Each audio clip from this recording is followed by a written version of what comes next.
Estamos ao vivo. Gente, eu amo ao vivo, porque aí vocês podem mandar aqui no chat. Mas se você não está acompanhando ao vivo, também não sofra. Manda no chat, uma hora a gente responde, tá? Hoje nós vamos falar com Raimundo Nonato. Roda a vinheta.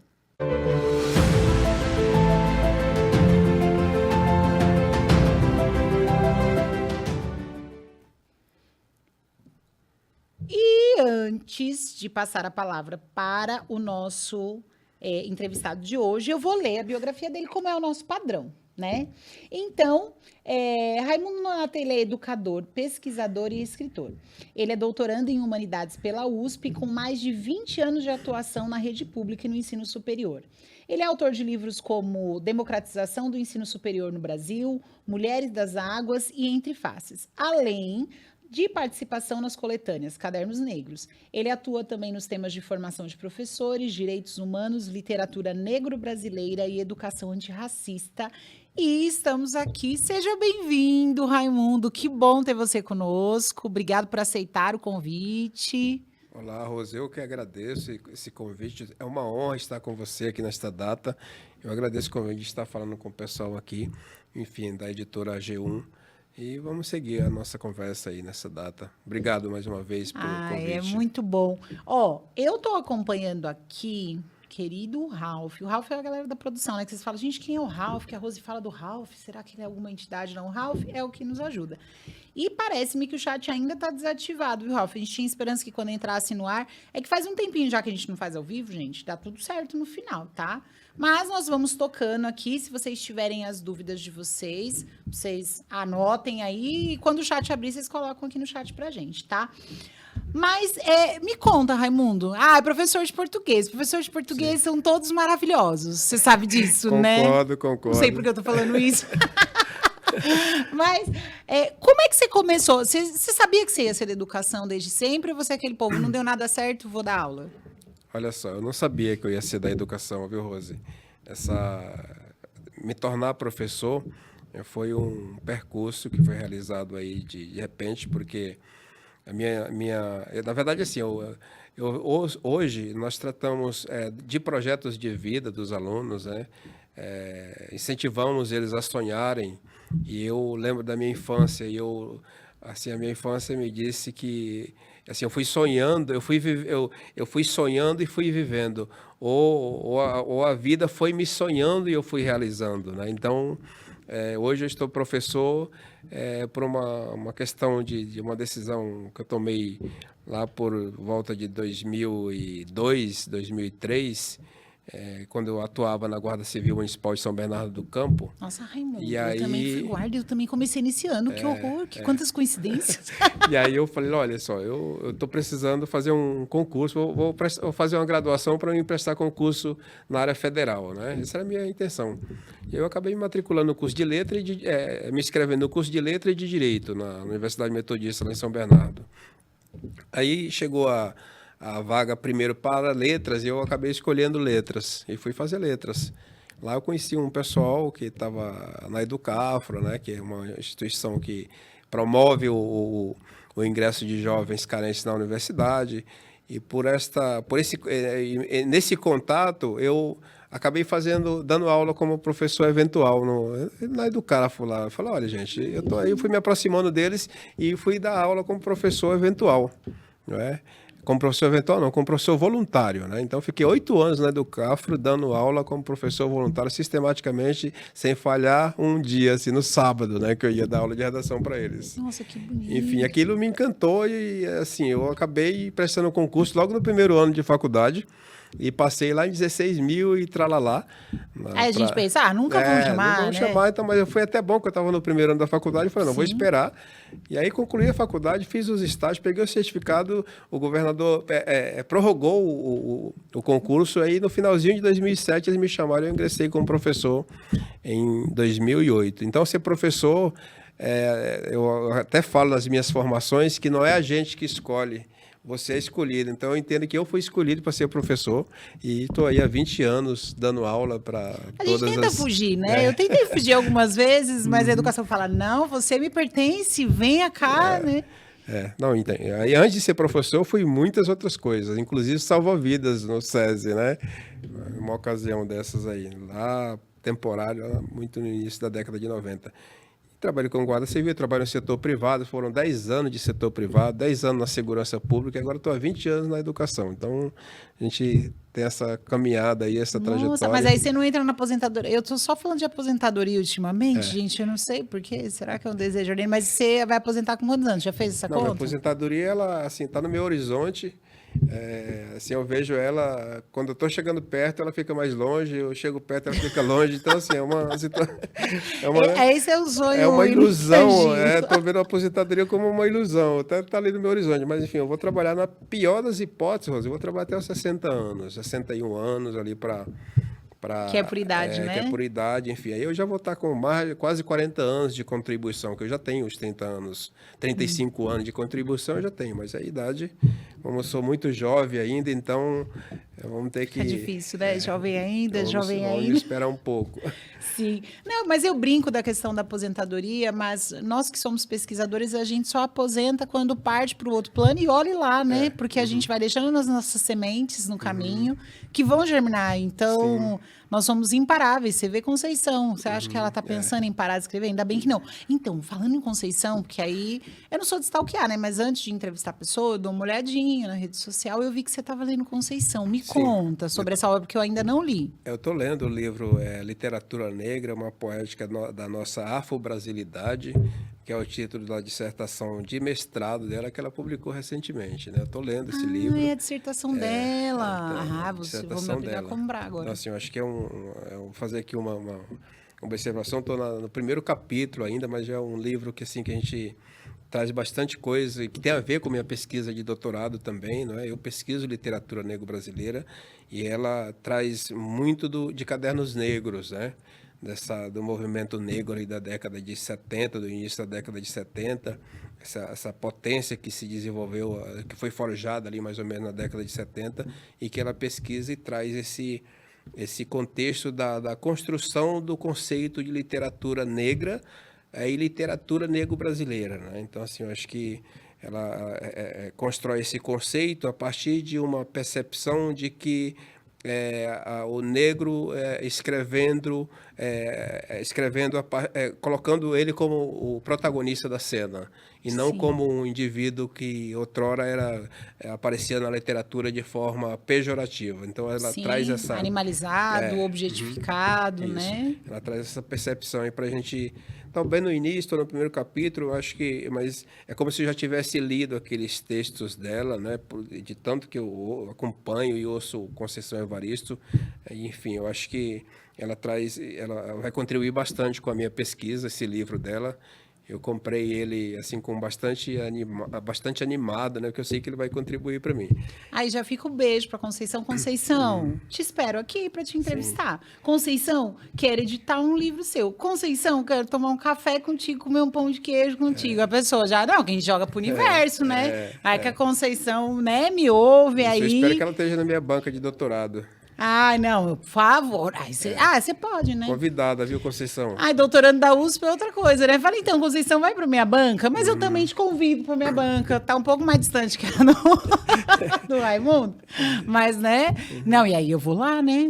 Só para conhecer, sim, né? sim. Que a gente dá uma tietada, né? Que a gente é tiete mesmo.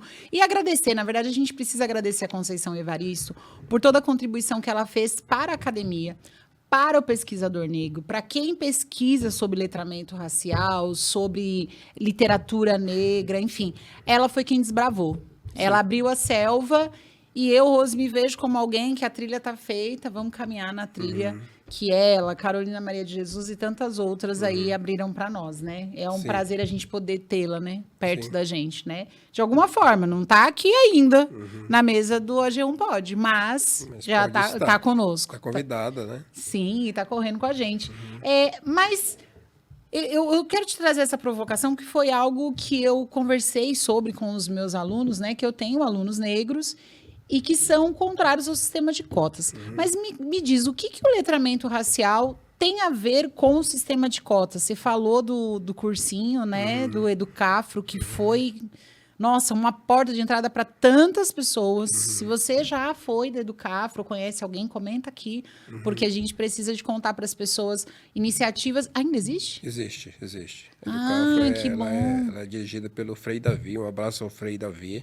Né? Ele tem mudado a vida de muita gente por meio da Educafro, ela existe ainda, está E bem ela potente. é na USP que... Ela atua no Rio de Janeiro e em São Paulo, né? Então, ela tem essas duas sedes, mas as ações desenvolvidas pela Educafro, ela está impactando no Brasil inteiro, em muitas universidades públicas, muitas universidades particulares. Então, acho que no setor da justiça, então é uma ação, ela tem crescido muito nesse contexto de buscar o cumprimento dos direitos humanos para as pessoas negras e não negras também, porque quando a gente fala de pessoas, ainda que a Educafro tenha essa preocupação maior com as pessoas negras, porque elas são as que menos têm acesso às políticas, mas também a gente, quando fala de direitos humanos, olha para as pessoas de modo geral. Então, assim, a Educafro tem atuado bastante nesse segmento de ingressar, de colocar as pessoas dentro da universidade.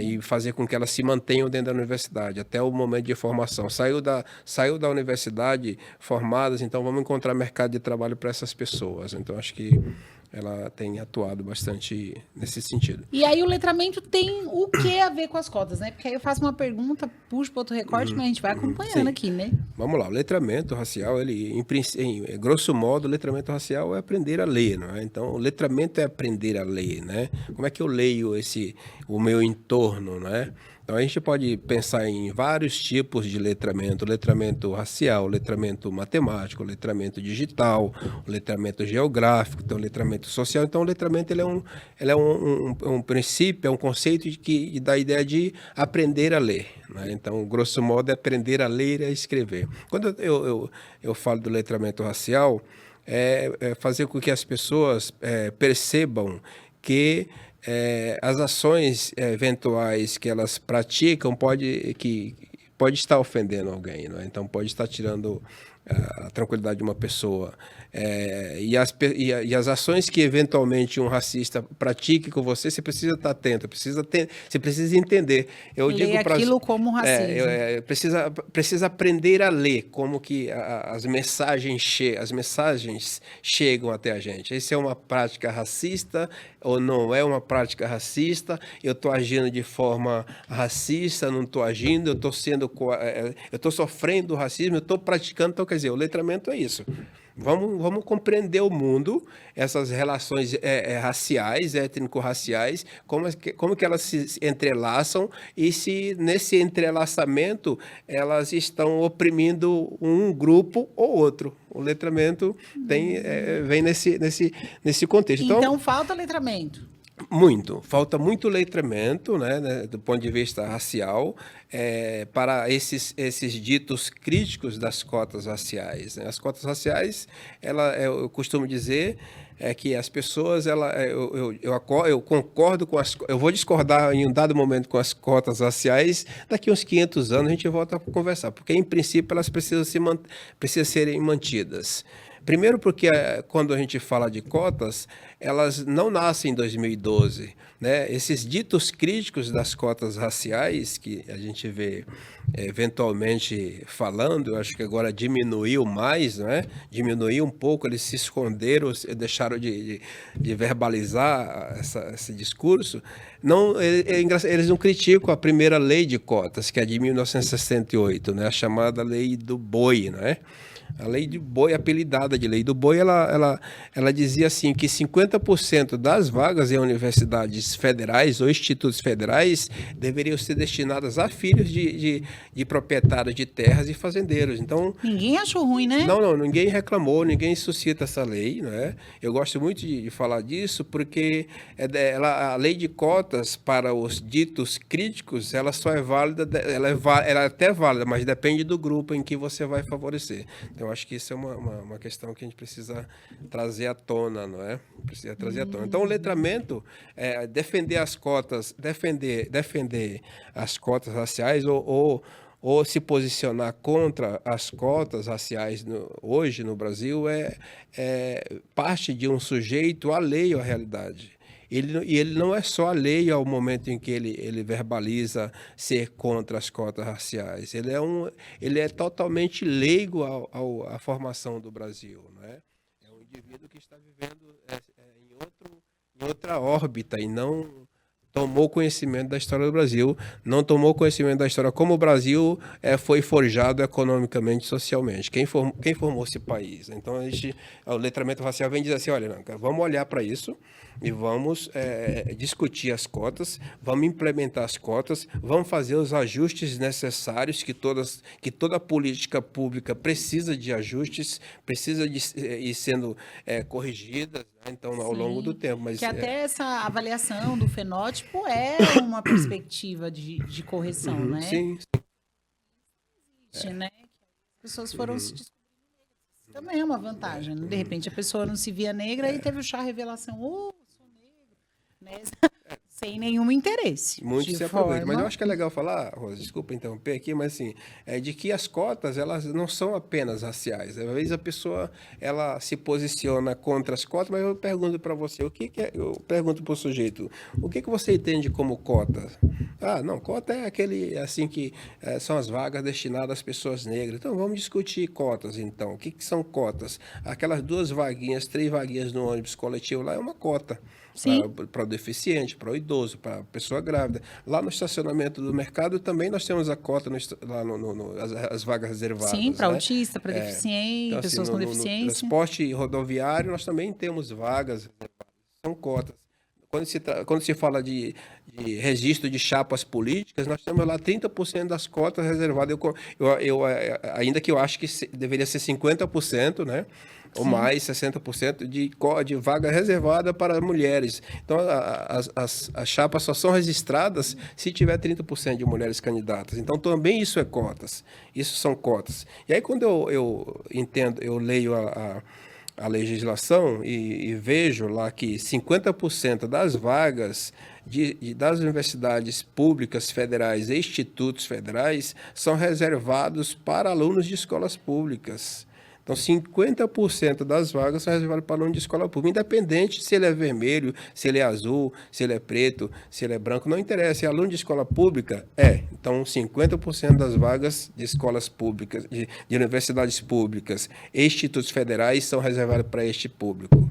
Então, assim, as cotas, elas não atendem só a questão racial, atendem também a questão social. Né? Então, acho que isso é legal a gente... E você já usufruiu de algum sistema de cotas? Quando eu ingressei na universidade em 2002, eu consegui uma bolsa, fui beneficiado com uma bolsa de 50%, por meio de um convênio que a Prefeitura Municipal de São Bernardo do Campo estabeleceu com a Universidade Metodista. Então, eu usufruí desse benefício e, enfim, eu acho que se eu não tivesse se eu não tivesse essa cota, se eu não tivesse essa bolsa, dificilmente eu teria conseguido ingressar na universidade. Por quê? Eu já tinha terminado o ensino médio em 1995.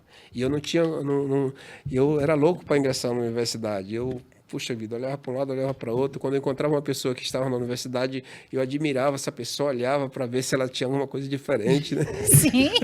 Será de outro planeta. Sinal, alguma marca? Será que tem alguma marca, alguma coisa assim? Porque a pessoa está na universidade, eu ficar pensando assim, não, sem jeito. Aí, finalmente, eu consegui essa bolsa na prefeitura e concluí.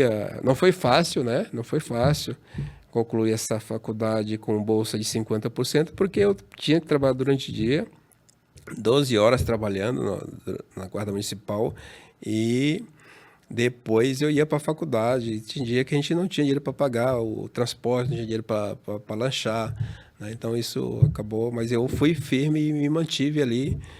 Aprendi a fazer requerimentos lá na universidade, que atrasava uma coisa, ainda com bolsa a gente atrasava uma coisa ou outra. Fui aprendendo a escrever, aprendendo a fazer os requerimentos para parcelar os valores. Conheci muitas pessoas que eram beneficiárias ali de bolsas de estudo de 80%. Isso me chamou a atenção, que os alunos que os cursistas que vieram por meio da Educafro, eles tinham 80% de bolsa. Eu falei, nossa, que legal. Preciso Sim. me aproximar dessas pessoas aqui para eu saber como que funciona essa Sim. questão. Aí E como são os mecanismos do aquilombamento, que isso. é a perspectiva do projeto que a gente está em parceria, que é a perspectiva do edital 1 de 2026, que vem a partir desse curso que você ministrou no USP Escola desde 2022. E como surgiu a ideia de fazer esse curso? Como que você começou a estruturar esse curso? Como que foi esse processo? Olha só, Rosa, eu tô participando ali circulando pelas ruas da USP desde 2008. Desde 2008, quando eu participei de um seminário na Faculdade de Educação sobre linguagens, né? Eu achei aquele lugar muito bonito, um lugar fantástico, né? E aí eu falo para esses que estão nos ouvindo, estão nos assistindo, que o espaço da USP ali no Butantã é simplesmente lindo demais. E eu queria estar ali, eu mentalizei isso, falei, eu preciso estar aqui nesse lugar, que esse lugar é nosso, né? Meu, né? Então, Também é bem, enfim, aí em 2008 eu voltei em 2015 no encontro que eu encontrei lá, achei lá na internet, que eu estava mexendo chegou um post, eu fui mexer lá, tinha um encontro chamado USP Escola, né? Que esse encontro USP Escola já acontecia desde 2007, mas eu tomei conhecimento dele em 2015.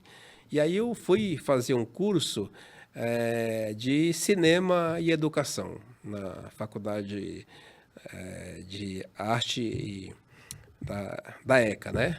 Na ECA. Fui cinema uma semana ali, de um curso de extensão de 30 horas.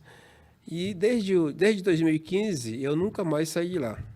Porque eu conheci o pessoal que organizava este encontro, a professora Vera, um abraço, professora Vera, a Kátia, a Luciane, que estava à frente desse encontro USP Escola, e eu falei, gente, eu quero ficar aqui com vocês. Tem um espacinho para mim? Tem um lugar para mim aí? Eu falei, não, tem, vem e tal. Bom, aí eu fui oferecendo palestras nos encontros, né? Passei a contribuir com elas lá neste encontro, fui organizando palestras sobre democratização da escola. Então, falando sobre o conselho de escola, sobre a PM, sobre o Grêmio Estudantil, sobre as instituições ali da escola pública. E depois, a partir disso, eu falei, vou montar um curso. Vera, vamos montar um curso. E eu e a Vera montamos um curso chamado Escola Pública Democrática, Reconstruindo Conceitos. Eu fiquei 2015 até a pandemia ofertando este curso em janeiro e julho, né? Escola Pública Democrática, Reconstruindo Conceitos. Né, que lá a gente falava sobre a democratização da escola pública. E foi daí que nasceu o livro. E aí na pandemia, eu levei esse curso para o digital, né? A gente continuou oferecendo esse curso no digital. Quando nós retornamos para o presencial, eu falei, não, vamos mudar esse curso, que eu já falei muito de APM, já estou cansado de falar de conselho de escola, já estou cansado de falar de APM, de Grêmio Estudantil, e, enfim, vamos falar de outra coisa, né? E aí eu participei de um grupo de pesquisa da Secretaria de Estado da Educação. Teve um processo seletivo lá para escrever um documento sobre a educação antirracista. E no estado inteiro eu fui selecionado, eu e um colega meu chamado Fernando, lá da Diretoria de Ensino de São Bernardo do Campo, fomos selecionados para participar desse grupo de 16, 17 pessoas, mais ou menos, ali, e para a gente montar esse curso, esse documento orientador para a rede estadual de São Paulo. E lá a gente falava sobre letramento racial, né? Letramento racial. Eu falei, eu gosto desse termo, né? E eu acabei... esse documento acabou não saindo por questões outras, que não vem ao caso aqui. E eu falei, não, esse assunto não pode parar. Não pode parar. Já tivemos trabalho de formatar, vamos colocar para rodar, ficamos né? praticamente 2 anos organizando esse documento, né? Montando esse documento, e ele não pode simplesmente deixar de existir. Aí eu ofereci esse curso a partir de 2022 no digital, né, um encontro virtual, tinha lá cerca de 150 cursistas nessa primeira edição. E daí para cá eu não deixei mais de oferecer este curso em janeiro e julho. Então, o presencial ele começou em 2022. Né? E vocês não pensam em fazer híbrido? Porque o quórum foi maior. Sim, no foi online. Infinitamente maior. É uma discussão que eu vou levar isso para o grupo que está organizando hoje, lá o Encontro USP Escola, para a gente oportunizar essa discussão para pessoas que não podem vir aqui, que Em estão outro estado, em outro distante, em outro país, estado, em outro eventualmente, país, até, né? né? Naquela ocasião que a gente fez digital, a gente tinha pessoas do Chile, tinha pessoas de Guiné-Bissau, de Cabo Verde, de vários estados do Brasil. Então, eu acho que ele acabou sendo bastante significativo. E aí, em 2002, ele falou, gente, a gente precisa escrever isso. A gente precisa escrever. Por que que a gente precisa escrever? Porque as pessoas tendem a apagar as histórias dos outros, né? Eu Sim. acho que tendem a apagar e tendem a usurpar, né? Então, apresentar como seu algo que o outro criou. Então, e nós, professores, precisamos ter essa percepção de que E quebrar, né, esse padrão de sim, do porque que nós é do outro eu roubo, né? Quantas sim, composições de grandes sim, sim. sambistas, enfim. Então, assim, eu preciso, nós, professores, professoras que estão nos assistindo, precisa tomar pé disso e assumir essa produção pedagógica e acadêmica que todos nós fazemos. É preciso pôr isso, escrever, porque agora há pouco eu estava pensando sobre a questão da imortalidade, né? Eu assisti uma palestra de um ministro, ex-ministro da Educação da França, lá na Sala São Paulo, por ocasião de um projeto que eu estava participando de uma empresa de cosmético e que ela acabou me proporcionando este encontro. E aí ele me disse assim, lá na palestra, ele disse assim, olha, que nós precisamos, que todos nós precisamos nos tornar uma partícula da eternidade, né? Então, e a partícula da eternidade é por meio da escrita, né? Nós sabemos que muitos dos nossos, da nossa ancestralidade, se imortalizaram por meio da escrita, pouca, mas também por meio da oralidade, por meio da transmissão da cultura Do e da arte, do conhecimento, né? conhecimento que veio chegando, resistindo até onde nós estamos hoje. Então, nós vivemos numa cultura em que valoriza muito a escrita e nós precisamos também nos apoiar nesse valor da escrita, usar essa ferramenta que é a escrita, para deixar registrado aquilo que nós estamos fazendo e desta forma nós nos transformarmos nas partículas da eternidade, né? Porque a morte ela chega para todo mundo e a forma de nos mantermos vivos é que nossas ideias possam ficar aí para que outros se beneficiem, para que outros reformulem, para que outros possam enfim, favorecer os que ainda estão por vir, ou que já estão aí, ou que ainda estão por vir. Por isso que o título do nosso próximo lançamento é Conhecimento é Poder. Beijo para Maura, Maurinha maravilhosa. Ela foi citada no encontro que eu conheci não, já te conhecia, né, Raimundo? Por WhatsApp, mas que eu conheci pessoalmente. A Maura tem uma história maravilhosa, ela vai estar aqui, ser entrevistada pela gente, mas ela conta que o despertar dela da educação, o grande vislumbre do poder que era a educação, se deu quando ela alfabetizou a própria mãe. Então, e aí a partir daí ela começou a trabalhar com EJA, fez um projeto belíssimo que foi premiado. Então, de fato, o conhecimento é poder e por conta disso, querem nos convencer que a nossa escrita não é suficiente, querem nos convencer que não somos escritores e o pior é que tem muita gente acreditando nisso, né? O professor acaba acreditando que ele não é potente o suficiente para escrever. E que bom que o teu curso possibilitou isso. Mas aí o povo escreveu. Sim. E aí o professor pegou e falou, gente... Naquela ocasião, nós tínhamos ali uma galera, né? Escreveu, produziu. Eu falei, olha, eu guardei esse material, tem muito material comigo lá. Eu estou convocando esse pessoal agora para trazer para lapidar o que eles escreveram naquela ocasião. Por solicitação que eu fiz para concluir o curso, né, que eu pedi essa parte escrita, e agora é a hora deles lapidar esse texto, né, e passar para publicar este livro, para que outras pessoas possam se beneficiar disso. Eu gosto muito de dizer assim, para a gente colocar nossa expertise individual a serviço da coletividade. Então, acho que agora o professor e a professora aqui participou destes encontros. Eu quero frisar aqui que não é apenas o pessoal de 22, nós estamos começando e privilegiando ali o pessoal de 2022, mas de 2022 para cá, mais de 300 professores fizeram esse curso comigo e os meus parceiros. Quanta coisa maravilhosa, eventualmente não chegou ao teu encontro. Sim. Então fica aí o desafio para você, que participou do curso de letramento racial nos encontros Pscola, de 2022 até 2026, que nós tivemos encontro também, que eu estive lá, conheci o pessoal. Escreva. Põe, que dá tempo. O edital está sendo lançado hoje. Vocês terão aí praticamente um mês para poder reportar o texto, para que o professor Raimundo contemple, selecione. Claro que de 300 a gente não vai conseguir postar 300, não, né? inicialmente não. Então, vai haver um filtro, é natural, mas a perspectiva é que nós possamos todo o registro acadêmico, toda a vivência que for registrada, que for potente em algum momento, se não sair na primeira edição, em algum, porque nós já pensamos, né, em outras vertentes, no eventual divisão, que a gente não vai abrir para vocês agora, mas fica aí o convite para você, que eu gostei, né? Você falou um negócio profundo. Agora, você tem umas falas profundas, né? A vida foi sonhando por mim, foi me sonhando, uma coisa assim, né? E essa coisa de nos pegarmos a nossa expertise individual a serviço da coletividade. Que profundo isso.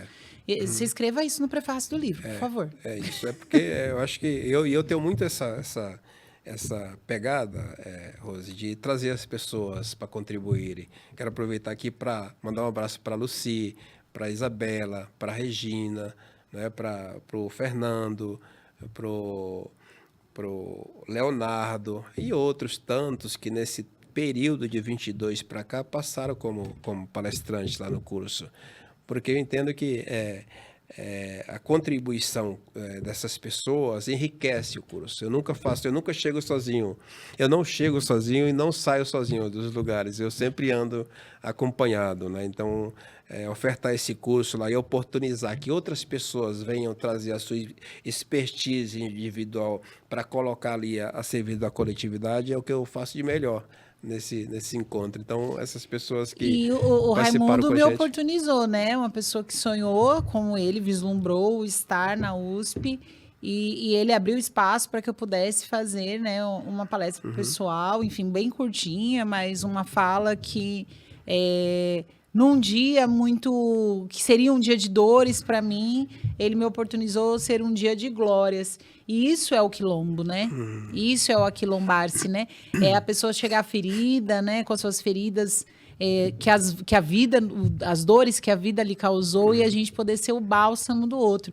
E que esse livro seja o bálsamo do professor que às vezes está sozinho, que não é raro, sozinho, falando, gente, precisamos abordar a questão étnico-racial, e que é um desafio na escola, né? Ah, não, mas isso é bullying. Não, a gente tem o racismo ainda ali, ó, na nossa sala de aula, podemos falar, tanto eu quanto o Raimundo, porque a gente está no chão de escola, e às vezes a pessoa está sozinha, mas você não está sozinha. Tem 300 pessoas que pararam seu tempo para ir se apropriar num curso, para poder compartilhar conhecimento, porque a gente não só ensina, né? A gente aprende também Sim. com as pessoas com aqueles cursistas, com os estudantes que estão, né? E essa é a perspectiva do livro, que a gente possa permitir que as pessoas se enxerguem em livros, né? Nós não temos ele pronto, então eu deixei a nossa antologia poética da AG1 aqui como destaque hoje, justamente porque ele foi o primeiro livro por edital que nós tivemos da editora, e quão potente foi perceber o movimento que gerou, né?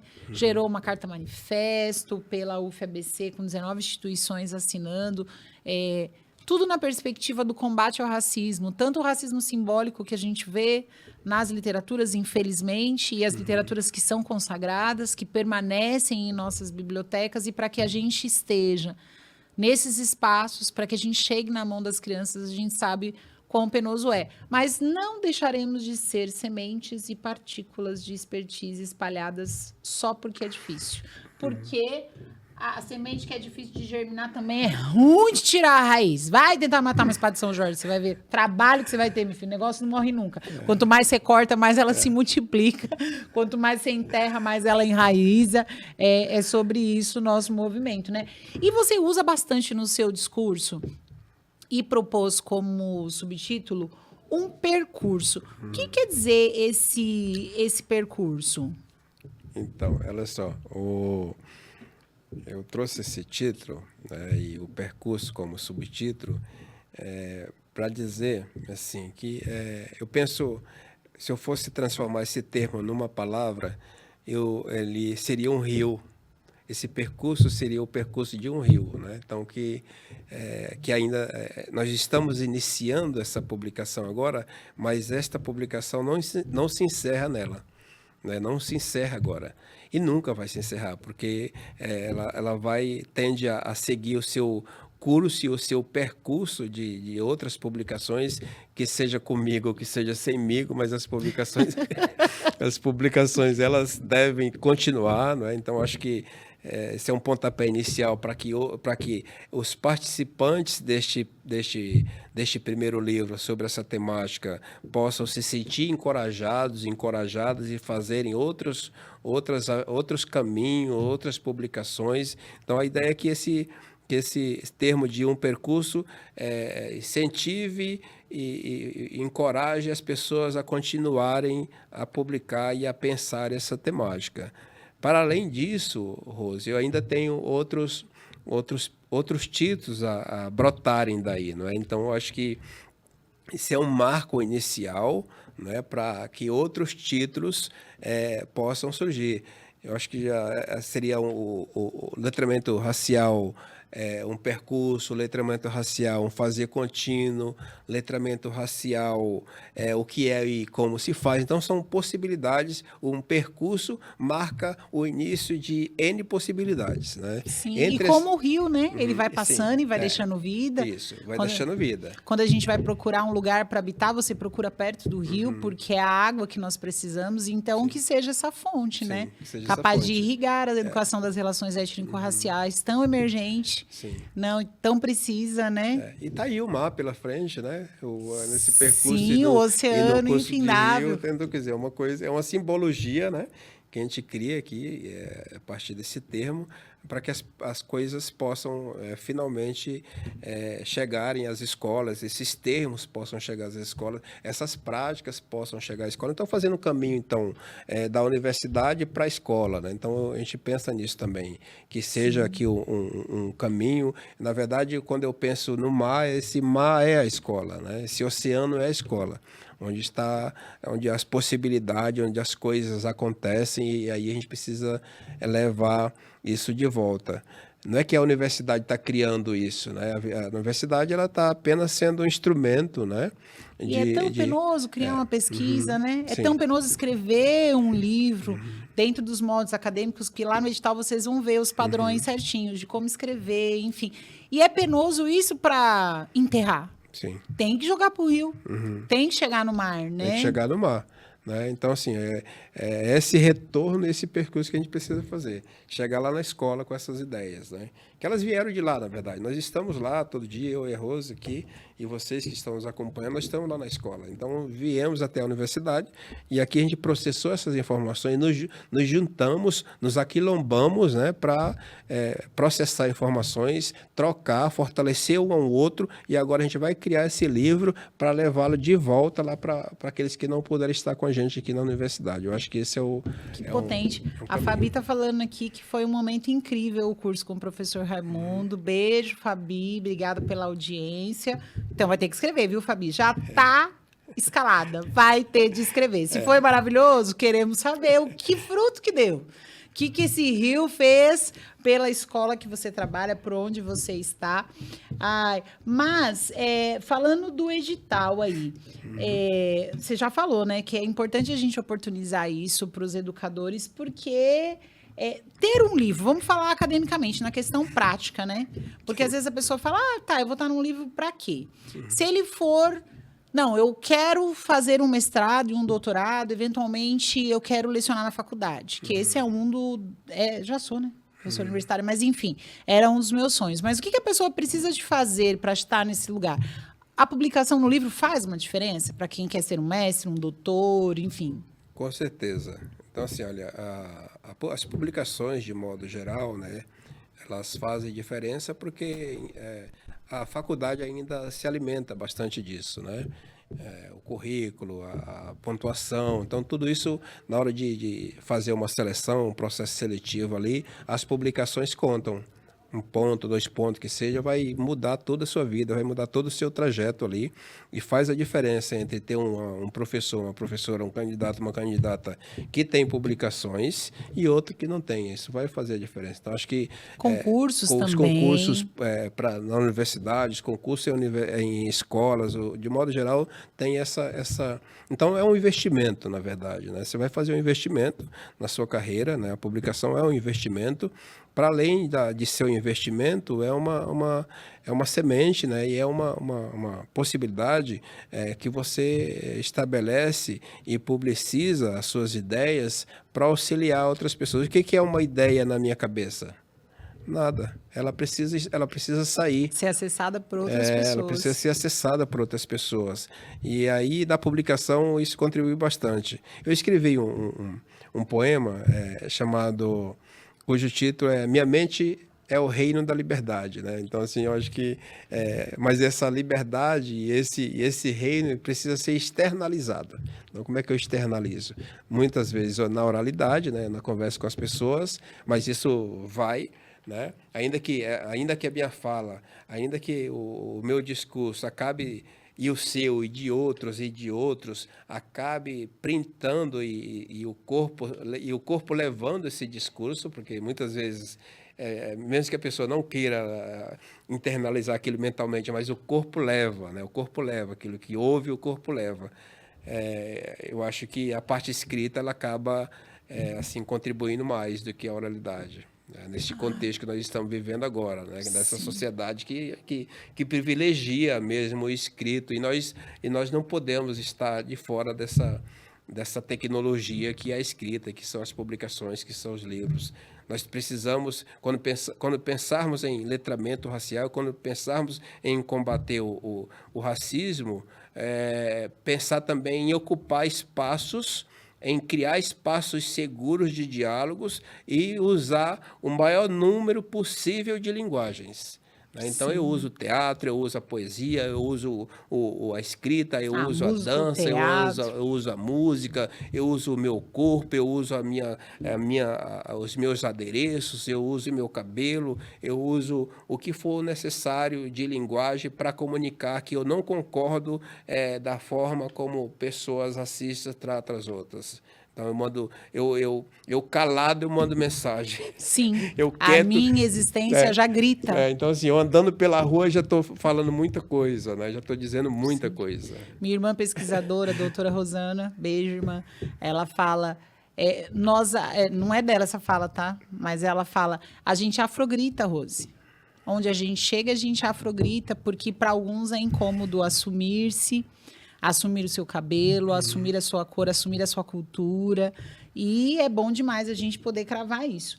Então, Ralf, compartilha com a gente só aquela planilha para a gente poder mostrar para o pessoal, basicamente, a questão... Porque a gente estava falando de toda a poesia, que é ser escritor, e do que é um livro para a alma. E isso é muito bom, né? Então, a gente pensar que a gente está agregando com essa coletânea para a vida, para a alma, para o mundo e para o currículo da pessoa.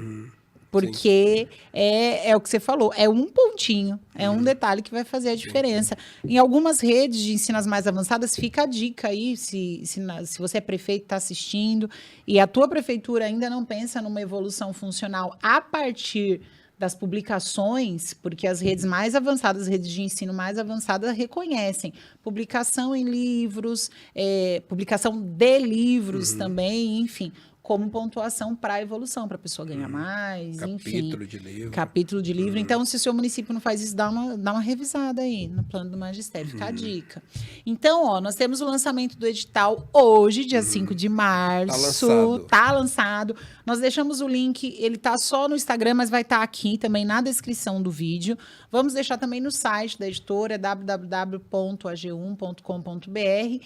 E como ele é um edital restrito, né? De alguma forma, ele é restrito porque ele vai atender o pessoal que fez o curso de letramento racial, que não são poucos, mas é para esse público. Mas, de qualquer forma, se você não fez, putz, mas acho que meu amigo fez e eu tô vendo esse post, tô vendo esse vídeo, deixa eu compartilhar com ele, eventualmente ele não tá sabendo, então é importante, né?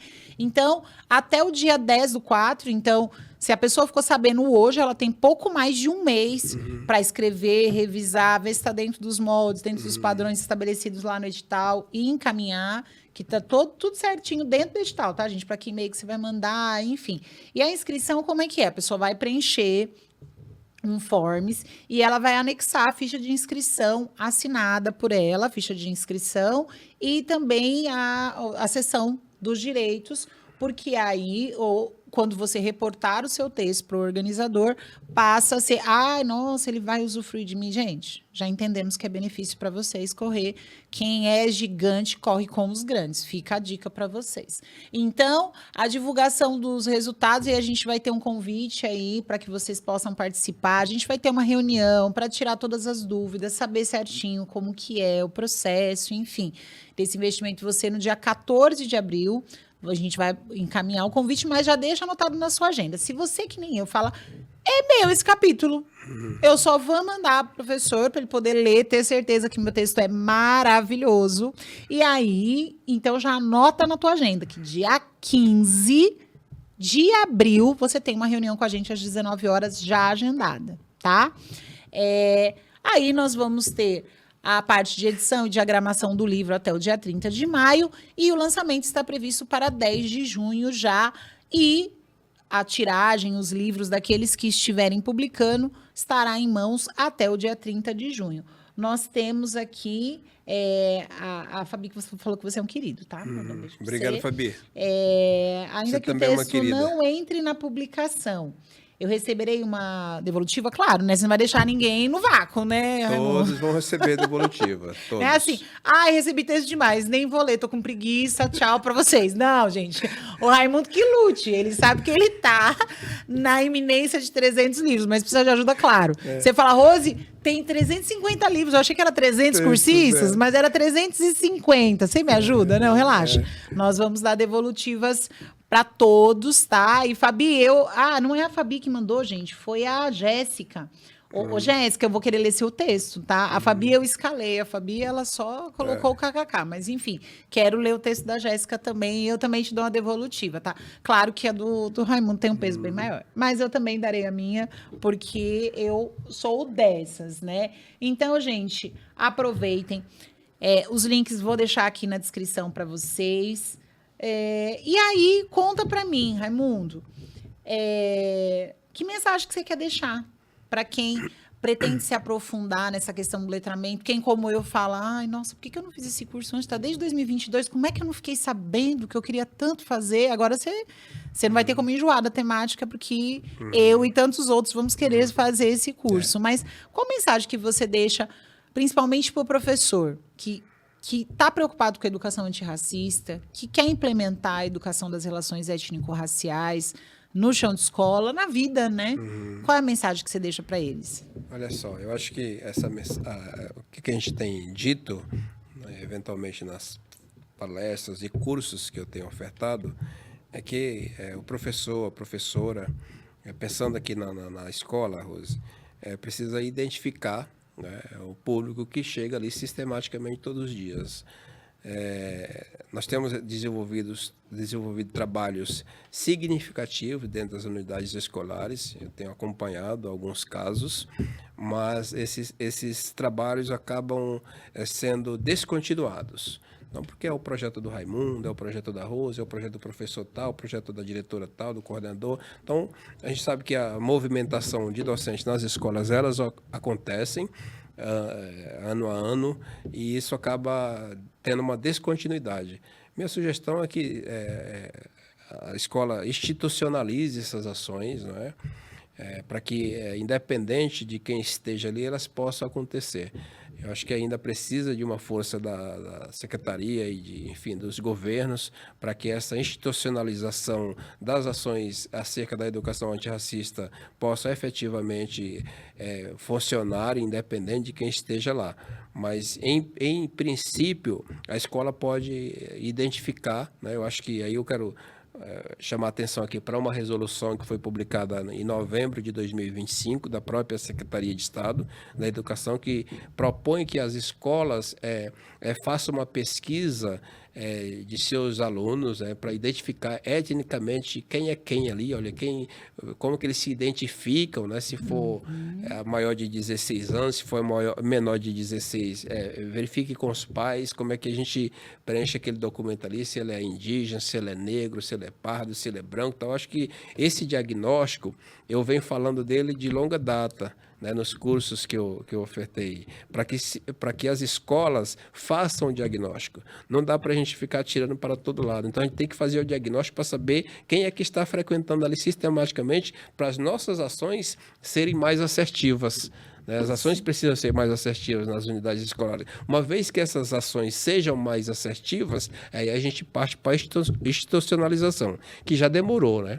Já demorou. Então, a legislação, ela veio coroar um movimento que data aí de mais de 500 anos, eu vou dizer assim, porque ela não começou agora. Então, é um movimento que a gente, pela liberdade, pelos direitos das populações de africanos que desceram, que desembarcaram aqui por meio do comércio escravocrata, e que desde que eles pisaram aqui, desde que eles embarcaram lá, a luta pela liberdade e pelos seus direitos vem sendo movimentado. E aí ela se intensifica muito agora no século XX e acabou desencadeando na legislação, nessa lei que a gente fala muito, na 10.639, mas que eu gosto mais agora, estou mais focado na lei 11.645, né? 11.645, porque se a 10.639 me colocou na sala das discussões, a 11.645 me levou para o terraço. Então, eu quero estar lá no terraço, falando com mais gente, falando com os negros, falando com os indígenas, falando com o que é diverso, que é a população brasileira de modo geral, e que essa população chega nas escolas sistematicamente todos os dias. Então, a mensagem que eu deixo para quem está nos assistindo é que precisa diagnosticar para ser mais assertivo. O professor precisa ler os parecidos com eles. O professor precisa levar aquela literatura para as unidades escolares que as grandes editoras não deixam entrar. Então, quando a gente fala de literatura que possa ser representativa, nós estamos falando de Cadernos Negros, nós estamos falando de Herê no Chão da Escola, que é publicado pela editora G1, nós estamos falando dessa literatura que emerge com força nas periferias, né? Na marginalidade ali, eu digo marginalidade, que está fora desse circuito econômico das grandes editoras. Então, vamos levar as pessoas, vamos levar esses autores, vamos levar essas autoras para a escola, e ela inicialmente ela vai chegar pelas nossas mãos. Somos nós, professores, que vamos furar esse bloqueio, furar essa bolha e levar os livros de pessoas pretas, e que aquela escrita ali, ela enche de alegria os nossos alunos. Por que ela enche de alegria os nossos alunos? Porque os alunos se veem nessa literatura que eu escrevo, que você escreve, e que muitos outros colegas meus escrevem, que está lá em Cadernos Negros, que está no Chão de Escola ali do Herê, que foi publicado recentemente. E que está no Quem Você Pensa que você vai ganhar de presente. Sim. Da autora, que sou eu. Que alegria. Maravilha. Pro Raimundo, esse livro que eu trago aqui, na verdade, uma valorização de todas as profissões. E eu falo um pouco de algumas que eu já desempenhei, diarista, de ajudante de lavar rápido, algumas oficiais, outras extraoficiais, que nós temos isso muito em comum, né? Já trabalhamos na segurança pública, estamos na educação e a gente faz de tudo um pouco e acho que é por isso, né? O semelhante atrai semelhante. Sim, E que bom saber que estamos juntos, né, nessa luta, que bom saber que ocupamos a academia e que podemos inspirar outras pessoas a também ocupar a academia. Eu tive uma quedinha aqui no sinal, espero que não tenha caído a transmissão para vocês aí.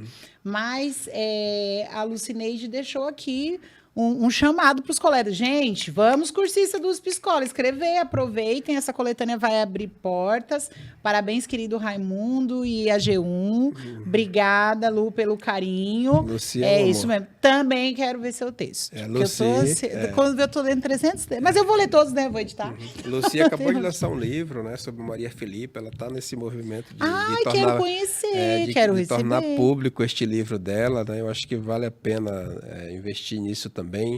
Um abraço para a Lucy, que está na divulgação do livro dela, sobre a Maria Felipa. Menina, Maria Felipa aparece no Sonho de Dandara, que é o livro da queridíssima Tatiane Santos. E aí fala de Maria Felipa, que a professora apresentou Maria Felipa para os estudantes, e aí a Dandara ficou toda empoderada. Não vou dar spoiler, você compra o Segredo de Dandara para você descobrir. Compra o Segredo de Dandara. E aí você vai descobrir, mas eu quero conhecer esse livro da Lu, viu? Depois você dá um jeitinho desse livro chegar em mim aqui da Lucineide. A Lu, ela é uma colaboradora do letramento racial, né, do curso, né? Ela está sempre com a gente, né, contribuindo ali, falando da Maria Felipa, falando desse fazer pedagógico, né, da luta que é ser professora lá em Salvador, que ela é de Salvador, a Lucy. Um abraço aí pro pessoal de Salvador. Quero ser sua amiga, Lucineide, porque eu quero ir para Salvador e ter hospedagem, porque eu não gosto de ficar em hotel, eu gosto de ficar na casa dos amigos, comer bem. E ela convida, hein? Conhece Salvador, assim, ela tem convidado bastante. As pessoas perguntam para mim, nossa, você é baiana? Eu falo, gostaria, mas não, sou paulistana, mas olha, Bahia é vida, beijo.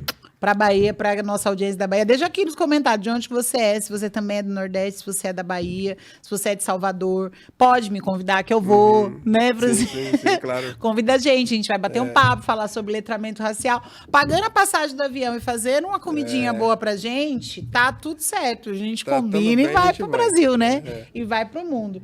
Então, Raimundo, quero agradecer muito a tua presença aqui. Nós teremos, obviamente, outra entrevista para o lançamento e também para eu conhecer os seus poemas, que não deve ser só esse que você citou, que agora eu fiquei curiosa por lê-lo, enfim, e para a gente ver outras produções suas, outros textos seus, que eu também... Aí a gente fica curioso, porque uma vez eu propus para o Paulo Contim, da TV Osasco aqui, beijo para o Paulo, que é autor do Invista, publicado pela gente também. Falei, nossa, a gente podia fazer uma rave de entrevista, que tem entrevista que a gente quer que dure o ano inteiro, sabe? Que a gente quer virar à noite, mas a gente tem outros compromissos. Eu tenho toda a gravação hoje também, enfim. Mas teremos outra live contigo. Obrigada por abrir, é a primeira live de 2026. Obrigada por abrir novamente. A todos aqueles que gostariam que a gente interagisse mais, o negócio tá bugado aqui. Eu vou até mostrar na tela para o povo não falar que eu tô falando bobagem. Será que dá para dar um aqui, ó? Vocês vão ver que tá congelado no Raimundo e não é falta de vontade de interagir com vocês, não. Ficou frozen. Né? Ficou frozen o trem. Mas tudo bem. Mas, de qualquer forma, eu acredito que foi muito válido.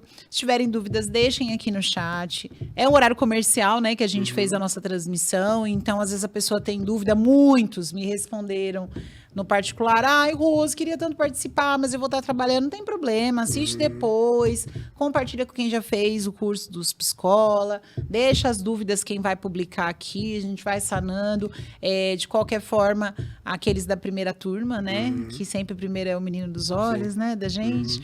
Mas, enfim, que estão recebendo já o contato do professor. Mas aqueles outros também que não receberam contato, não se avexem. Fez o curso, procura lá no edital, tem o e-mail do nosso organizador que vai receber com muito carinho, vai ler e dar devolutiva para vocês. E se ele precisar de ajuda, a editora está aqui para fortalecer nesse sentido. Com certeza. Mas, até breve, vocês, obrigado pela audiência, fiquem ligados, na quinta-feira teremos outra live aqui, eu vou fazer surpresa, tá? Depois de amanhã eu conto para vocês quem é que vai ser, mas eu vou deixar já aqui com a contagem regressiva.